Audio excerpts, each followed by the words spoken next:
गोबां सम हाग्रामाखौ सोंखारिबोदों दिनै बिथांखौबो बिदि खोथा बुंबाय थानायखौ जोंनो माने गोसोआव दुखु नांखाङो।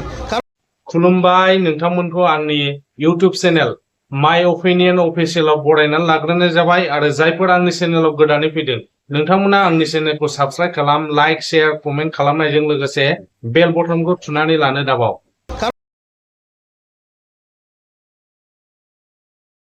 गोबां सम हाग्रामाखौ सोंखारिबोदों दिनै बिथांखौबो बिदि खोथा बुंबाय थानायखौ जोंनो माने गोसोआव दुखु नांखाङो।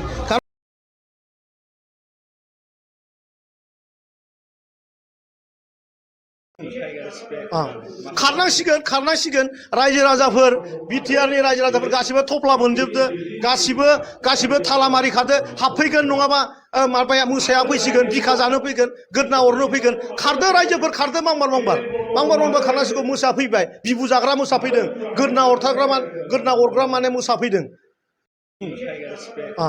खारनांसिगोन रायजो राजाखौबो बिदि खोथा बुंबाय थानायखौ जोंनो माने गोसोआव दुखु नांखाङो। गोबां सम हाग्रामाखौ सोंखारिबोदों दिनै बिथांखौबो बिदि खोथा बुंबाय थानायखौ जोंनो माने गोसोआव दुखु नांखाङो। खारन बिथाङाबो मोनसे समाव जेसेबां हागौ गावनि जाथि होननायखौ बुं बा गावनि ओनसोलखौनो बुं गोबां एनार्जि होबोदों।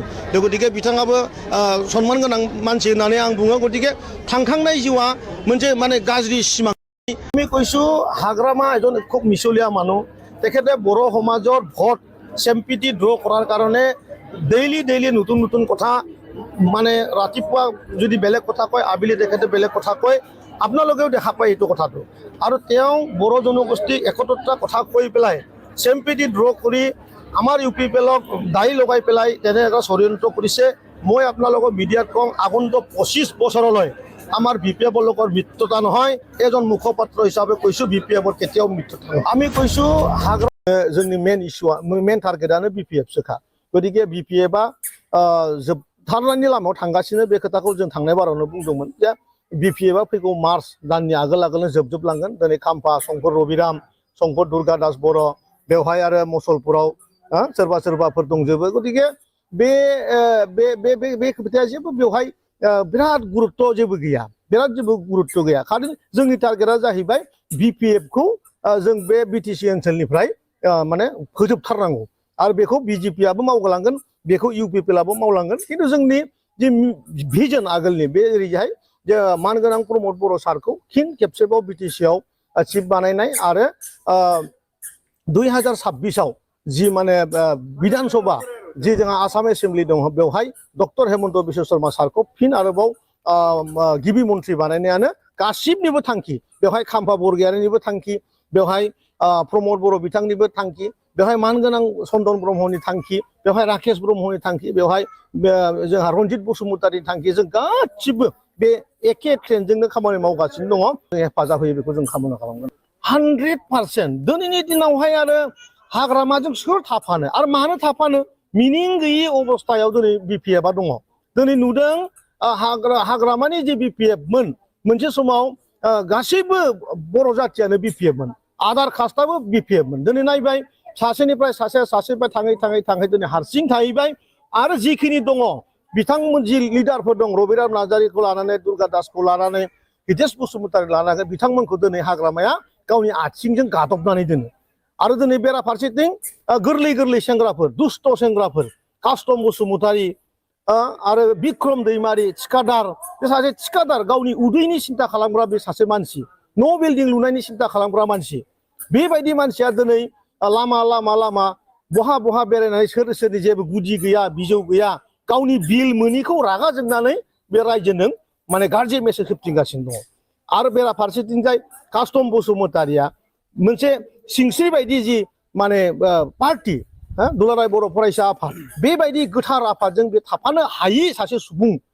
दा बेबायदि मानसिफोरखौ जेब्ला आगोलाव दोननानै BPFखौ सालायगोन, बे समावहाय गोदोनिफ्रायनो संग्राम खालामबोनाय BPFखौ बानायबोनाय जायफोर आदामोन दंमोन, आइमोन दंमोन, आब'मोन दंमोन, बिसोर दिनै जोबोद लाजिंसिं अबस्थायाव दङ। बेनिखायनो हाग्रामा আৰু নাই। হাগ্ৰামা এটা জাদা মূৰ্খ মানুহ। তেওঁৰ দিন গুচি গ'ল, মদ খাই ৰাতিটো শুই থাকে, ক'ত যায় ক'ত নাযায় সিলাৰ লগত কথা নাই, সি আৰু নাই।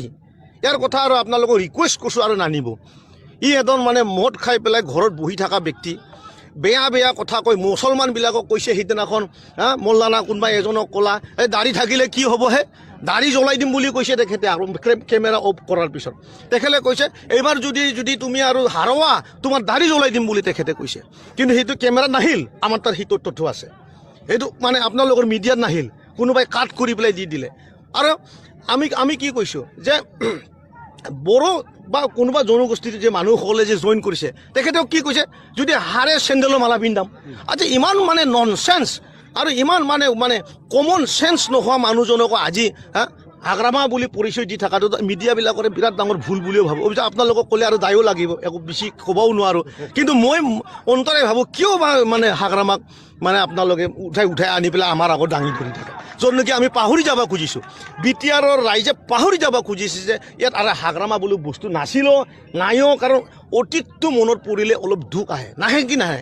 এতিয়া মুছলমান ভাইবিলাককে যদি নৰসিংবাৰীৰ কথাটো বাৰ বাৰ কৈ থাকিব লাফিগলৰ কথাটো যদি বাৰ বাৰ কৈ থাকিব মনৰ আঘাতটো আহে না দুখটো আহে না তো সেই বস্তুবিলাক ওলাই থাকিব নালাগে মই অনুৰোধ কৰিছোঁ তেখেতে কৈছে যে হাৰিলে চেণ্ডেলৰ মালা পিন্ধাম আৰে গণতন্ত্ৰ দেশত হাৰিবও পাৰে হয় না নহয় নিজৰ এক্সাৰচাইজ কৰিব ফ্ৰীডম এটা এনজয় কৰিব ইণ্ডিপেণ্ডেণ্ট কেণ্ডিডেট থাকিব কোনোবাই 10জন মানুহ লৈ পেলাই প্ৰথমবাৰৰ কাৰণে দলটো গঠন কৰাৰ চেষ্টা কৰিব বহুত ধৰণৰ ইয়াত এংগুল থাকে গতিকে হাৰিলে চেণ্ডেল মালা পিন্ধিম বুলি কৈ মানুহক সমাজৰ আগত সেই ব্যক্তিবিলাকৰ কেনে এটা মনত পৰিছে গতিকে তেনেদৰে বুৰ্বক মানুহ ননচেন্স মানুহ ইগৰে ভৰা মানুহ এটা মানে ধুৰন্ধৰ ৰাক্ষসৰ দৰে মানুহটোৰ লগত আৰু কোনো এজন মানুহ থাকিব নালাগে সেইটো আপোনালোকৰ মিডিয়া আকৌ মই এবাৰ কৈছোঁ ধন্যবাদ সমাইনা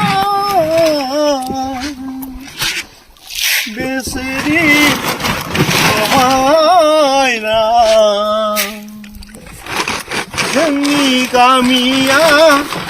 जोंनि गामिया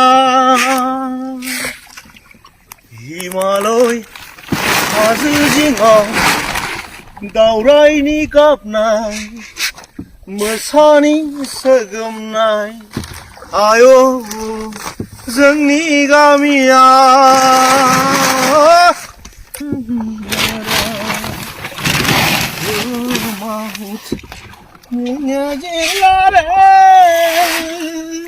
মাউজি পাৰ্ক মোৰ পানী এৰিয়াটো 70 বিঘামান আছে আৰু এতিয়া পাৰ্ক বনাই আছোঁ সৰু ল'ৰা ছোৱালী খেলা পাৰ্ক বনাই আছোঁ ডাঙৰৰ কাৰণেও চিটিং ব্যৱস্থা আছে আৰু এইবাৰ মাউজি পাৰ্কত এইবাৰ চুইমিং পুল হ'বলৈ গৈ আছে মাউজি পাৰ্কত বহুত পিছত আমি মাছৰ দানা দিবলৈ পালোঁ ভাল লাগিছে বহুত ডাঙৰ হ'ল মাছ 10 কিলো 8 কিলো 12 কিলো তেনেকুৱাকৈ মাঘ বিহুত মাৰি সকলোৱে পইচা থাকিবা মুছলপুৰ বাজাৰত লৈ যাম গুৱাহাটীতো পঠাম এবাৰো যদি জুলিয়টক মাউজি পাৰ্ক আনিব নোৱাৰে তেনেহ'লে কি ৰমিঅ' হ'ব